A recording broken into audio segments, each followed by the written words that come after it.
Você acha que a Bíblia é um livro machista?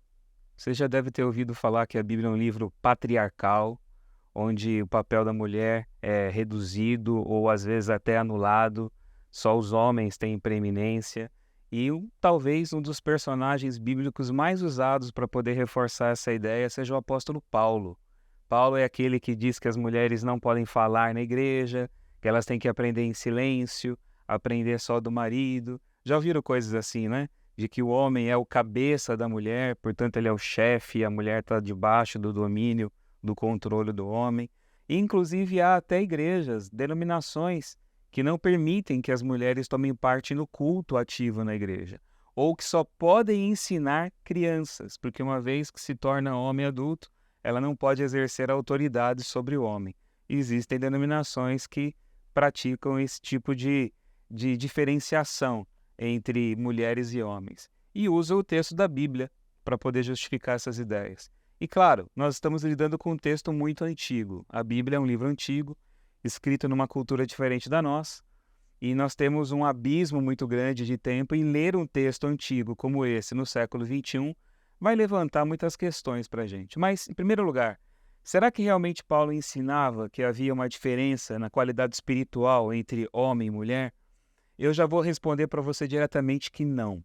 E digo isto porque o próprio apóstolo Paulo, na carta que ele escreve aos Gálatas, no capítulo 3, ele diz assim, do versículo 26 em diante: Pois todos vocês são filhos de Deus mediante a fé em Cristo Jesus. Porque todos vocês que foram batizados em Cristo, de Cristo se revestiram.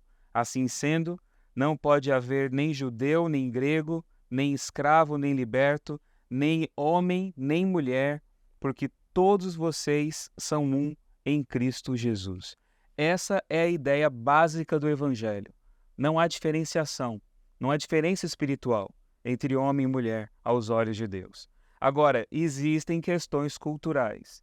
E quando o Evangelho entra numa sociedade, ele se choca com a cultura daquela sociedade. E há todo um exercício de adaptação entre a essência do que o Evangelho ensina e aquilo que a comunidade e a cultura pratica. Até que ponto você pode adaptar e como você pode viver essa realidade dentro da cultura. E é aqui que a gente vai encontrar os textos que são considerados difíceis, né, de Paulo em relação à mulher. Outro texto que é importante, e eu já quero colocar ele também aqui para vocês, é o texto de Romanos, capítulo 16. Paulo escreve para a igreja de Roma, onde certos problemas com a figura feminina não faziam parte ali da cultura, pelo menos ao que se entende dentro daquela igreja. E lá no capítulo 16, o versículo 1, ele já recomenda uma irmã que é a Febe. A Febe era a irmã que estava levando a carta da igreja de Roma para Roma. E ela é descrita no texto grego, a minha tradução em português diz assim, que está servindo a igreja de Cencreia. Mas no texto grego original a palavra ali é diáconos. E ela é não a diaconisa, como alguns traduzem também, mas ela é a ministra da igreja de Cencreia, levando a gente a entender que havia uma igreja que se reunia na casa dessa Febe e ela era a líder da igreja. E Paulo recomenda a ela a igreja de Roma. Outra coisa que a gente vê aqui no texto de Romanos 16 é o versículo 7, é uma saudação que Paulo fala, e ele se dirige aqui a Andrônico e Júnias, meus parentes e companheiros de prisão, os quais são bem conhecidos entre os apóstolos e estavam em Cristo antes de mim. Andrônico e Júnias. Esse nome Júnias é um nome muito incomum e você não encontra com muita facilidade esse nome na cultura grega ali, romana da época. Ao contrário, existem versões desse versículo, outros manuscritos, que traz a palavra Júnia, apenas Júnia, que era, de acordo com Bruce Metzger, que é um grande comentarista do texto grego do Novo Testamento, um dos nomes mais comuns em Roma. Há muitos testemunhos, muitos textos encontrados trazendo o nome Júnia, se referindo à mulher. Então, provavelmente aqui, Andrônico e Júnia eram um casal que estavam em Cristo antes de Paulo e eram apóstolos. Nós temos aqui uma apóstola que havia visto Jesus ressuscitado e era testemunha de Jesus também. Então, Febe, líder da igreja, Júnia, apóstola, e Paulo diz que não há distinção entre homem e mulher quando o evangelho entra, transformando a mente e o coração das pessoas. Mas há textos que são complicados, porque Paulo escreve muitas vezes para igrejas que são difíceis, igrejas que passam por situações específicas, culturais, totalmente diferentes das que a gente vive hoje e que estão para além dessa questão aqui de igualdade que Paulo coloca como sendo a essência do evangelho. E uma das igrejas mais complicadas para quem Paulo escreveu é a igreja de Corinto. Paulo escreveu pelo menos 4 cartas para essa igreja. E das 4 cartas que Paulo escreve, 2 sobreviveram. A segunda e a 4ª carta, que nós chamamos respectivamente de 1ª e de 2ª Coríntios. A primeira carta que está aqui na Bíblia, ela já é a segunda. Paulo já havia escrito uma antes. E ele faz uma menção a uma carta anterior. E problemas que foram apresentados lá não foram solucionados. E aqui nessa carta nós temos uma questão relativa às mulheres, que aparece logo no capítulo 11. E na minha Bíblia que eu uso aqui, que é a Nova Almeida Atualizada, ela já traz assim, as mulheres na igreja, como se fosse aqui um manual do comportamento das mulheres na igreja. E na verdade não é isso. O que acontecia lá em Corinto era o seguinte, Corinto era uma cidade portuária. Havia naquela cidade muitas pessoas que vinham de diversos lugares para poder realizar comércio, para diversas atividades. E Corinto era considerada a capital romana ali na Acaia. Então era a cidade principal, a capital de Roma naquela região. Então os costumes romanos eram muito valorizados e praticados lá. E havia também um tipo de culto que é bem diferente dos nossos hoje em dia, que envolvia prostituição. As prostitutas templárias ou as prostitutas cultuais. As adoradoras da deusa Vênus, elas serviam como sacerdotisas e as pessoas iam até o templo da deusa e tinham relações sexuais com as sacerdotisas. E elas usavam a cabeça rapada, elas rapavam a cabeça. Então, um símbolo visual dessas prostitutas cultuais eram essas mulheres de cabeças raspadas. Paulo diz aqui que a mulher na igreja deveria de usar véu para honrar a si mesma, para honrar os seus maridos e para honrar a comunidade. E ele diz assim, aqui no texto, né, ele fala o seguinte, versículo 6 em diante, portanto, se a mulher não cobre a cabeça, nesse caso que rape o cabelo. Mas se é vergonhoso para a mulher tosquear ou rapar o cabelo, por que é vergonhoso? Por causa das prostitutas cultuais. Então, que ela cubra a cabeça. E aqui é uma coisa muito curiosa. Paulo usa um costume, e ele fala aqui para as mulheres cobrirem a cabeça, porque dentro daquela sociedade romana, as mulheres que cobriam a cabeça eram as mulheres honradas. As mulheres que eram casadas ou as mulheres que eram dignas de honra por serem mais idosas, por serem mulheres reputadas na sociedade como sendo mulheres de procedência nobre. Então as mulheres cobriam a cabeça. Então Paulo quer que as mulheres cubram a cabeça para mostrar o respeito que elas têm por si mesmas, o respeito que elas têm pelas suas próprias famílias. E mais ainda, até as prostitutas cultuais, uma vez que fazem parte da comunidade, que participassem de uma dessas reuniões cristãs que aconteciam naquela cidade, elas também cobririam a cabeça, mostrando que elas também eram dignas de ter respeito, independente de serem quem são e de terem a procedência que elas tinham. Então Paulo diz isso. E ele fala aqui no final do texto, no versículo 16, mas se alguém quiser discutir essa questão, saiba que nós não temos tal costume nem as igrejas de Deus. Então, esse problema é um problema aí de Corinto, é um problema de vocês. Eu estou dando uma solução para as mulheres cobrirem a cabeça, para não serem confundidas com prostitutas, e as próprias prostitutas, para serem respeitadas no meio de vocês também, cubram a cabeça para que haja igualdade. E quando ele fala aqui que o homem é o cabeça da mulher, ele não quer dizer que o homem é autoridade no sentido de ser o chefe, mas cabeça aqui, essa metáfora significa procedência. A mulher veio do homem, porque a Eva foi criada da costela de Adão. Mas ele fala, o homem também vem da mulher, porque a mulher fica grávida e dá luz ao homem. Então, o homem vem da mulher, a mulher vem do homem, Cristo veio de Deus e todo mundo veio de um lugar só. Então, respeitem-se, é o que ele fala. Tenham cuidado, valor e pratiquem a dignidade entre vocês. Então, esse é um conselho que não vem desvalorizar a mulher, muito pelo contrário, para valorizar até aquelas que eram marginalizadas. Elas tinham o direito de serem consideradas nobres e dignas dentro da comunidade cristã. Outro texto, que é também mal compreendido, é o que aparece no capítulo 14, quando ele diz assim, como em todas as igrejas dos santos, ele fala que as mulheres se conservem caladas nas igrejas, porque não lhes é permitido falar, mas estejam submissas, como também a lei o determina. Essa expressão, a lei o determina, já ajuda a gente a compreender que essa ordem de Paulo está extrapolando o que diz respeito a significados espirituais, ao costume que está sendo colocado aqui. A gente sabe que naquele tempo, há 2000 anos atrás, as pessoas não tinham muito acesso à educação e à cultura. Então as mulheres, na maioria das sociedades, tanto lá em Israel, na Palestina, na Judéia, como também no mundo greco-romano, a maioria das mulheres não tinham acesso à leitura. Elas não sabiam ler, elas não tinham acesso ao aprendizado. E muitas iam aprender na igreja.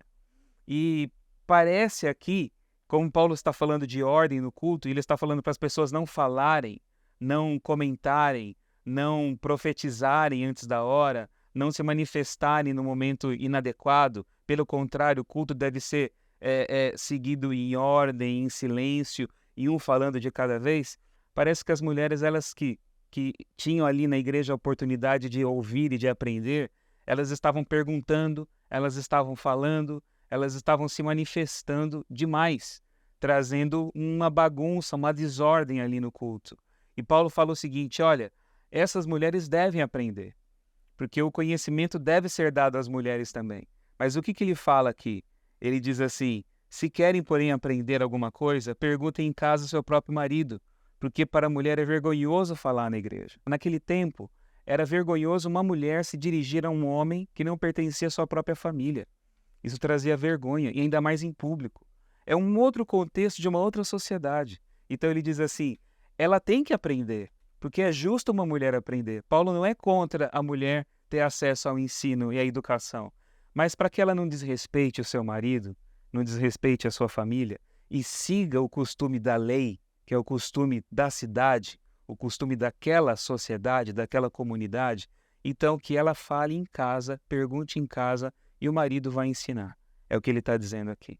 E o que também é interessante nesse texto aqui de Corinto é Paulo colocar a responsabilidade do marido de ensinar a sua esposa em amor, de instruí-la, de cuidar dela, de mostrar que ele também tem um papel nessa dinâmica espiritual familiar. Ele é um sacerdote da família, ele é alguém que deve cuidar e zelar também pela vida espiritual daqueles que estão vivendo ali debaixo da sua convivência. Então ele diz assim, os maridos ensinem às mulheres aquilo que eles sabem. Conhecimento não deve ser só deles.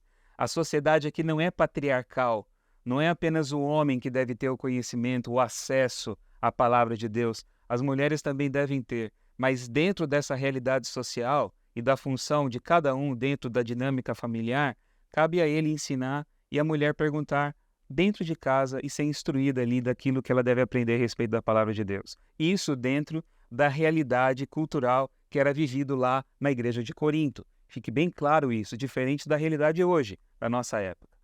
Um outro texto que eu quero ler para vocês, talvez um dos mais polêmicos e o mais complexo de todos, é o que está em 1 Timóteo capítulo 2, onde ele diz assim no versículo 11, a mulher aprenda em silêncio, com toda a submissão, e não permito que a mulher ensine, nem exerça autoridade sobre o homem. Esteja, porém, em silêncio, porque primeiro foi formado Adão, depois Eva, e Adão não foi iludido, mas a mulher, sendo enganada, caiu em transgressão. Mas ela será salva tendo filhos, se permanecerem a fé, amor e santificação com bom senso. Esse é o texto mais complicado. E aqui realmente parece que uma ideia muito machista é colocada, né? Eu não permito que a mulher ensine. A mulher deve aprender em silêncio. Esse aprender em silêncio aqui, a gente viu algo lá no texto que comentei agora, de 1 Coríntios capítulo 14. Mas, para se entender o texto aqui de Timóteo, seria necessário ler a carta inteira com vocês, e eu não vou poder fazer isso. Mas lendo aqui a carta, que não foi uma carta escrita para uma igreja, essa carta é escrita para uma pessoa. Timóteo era o líder dessa igreja, provavelmente a igreja de Éfeso. E lá naquela igreja, uma situação muito difícil estava acontecendo relacionada às mulheres. Haviam mulheres que estavam ali introduzindo costumes errados na igreja, talvez mulheres libertinas. Há um problema aqui com viúvas novas, que estavam ali querendo receber benefícios da igreja, mas tinham condições de poder viver a vida delas, recomeçar a vida delas e não faziam isso. Há mulheres com falsos ensinos, introduzindo ideias erradas, até pensamentos heréticos dentro da igreja. E o que Paulo fala? Paulo diz o seguinte: olha, eu não quero que essas mulheres exerçam autoridade e ensinem na igreja. Porque o que aconteceu aí, o que está acontecendo nessa igreja, foi a mesma coisa que aconteceu lá no Jardim do Éden. Lá no Jardim do Éden, o que aconteceu? A mulher foi enganada pela serpente, por Satanás. E o homem ficou em silêncio. Ele ficou quietinho, ele abriu mão do seu papel e ele foi levado por essa situação. Paulo diz, o mesmo padrão de Gênesis está acontecendo aí nessa comunidade. Então, eu não quero que a mulher aí exerça essa autoridade ensinando doutrinas erradas, desempenhando um comportamento de influência negativa. Muito pelo contrário. Como é que Eva foi salva do seu pecado? Paulo diz, dela veio o Messias.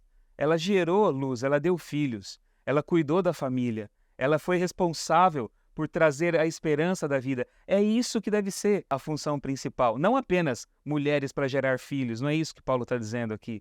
Mas Paulo está dizendo o seguinte, que as mulheres vivam a sua vida em família, que as famílias sejam saudáveis na comunidade e que não exista aí no meio de vocês essa distorção que está acontecendo como aconteceu lá na história do Gênesis. Então, para se entender esses textos difíceis, é sempre importante você ler o todo e compreender também as realidades culturais, porque do contrário, se eu for pensar um texto sem entender aquilo que ele está explicando ou sem entender as questões culturais, eu vou gerar verdadeiros procedimentos errados, doutrinas baseadas em textos complexos, e eu vou ter até congregações que vão fazer o que eu disse no começo desse vídeo, que vão tolher a mulher o papel dela no culto.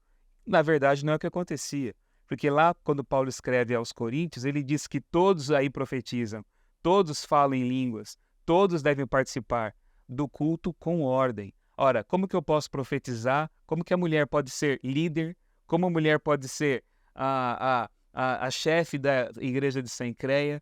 Como a mulher pode ser uma apóstola? Como ela pode ser ter a mesma prioridade de espiritualidade junto com o homem, se há diferenças essenciais? Não existem diferenças essenciais. Então, esses textos são textos muito específicos que foram escritos para poder lidar com problemas na igreja, problemas que estão para além da nossa realidade. O que serve para nós hoje? Hoje, tanto homens como mulheres têm dons espirituais.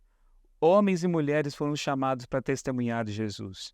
Homens e mulheres têm partes iguais, tanto no que diz respeito à adoração, na pregação da palavra, no exercício dos seus dons, no testemunho da fé. Todas as famílias são chamadas para viver essa fé em família.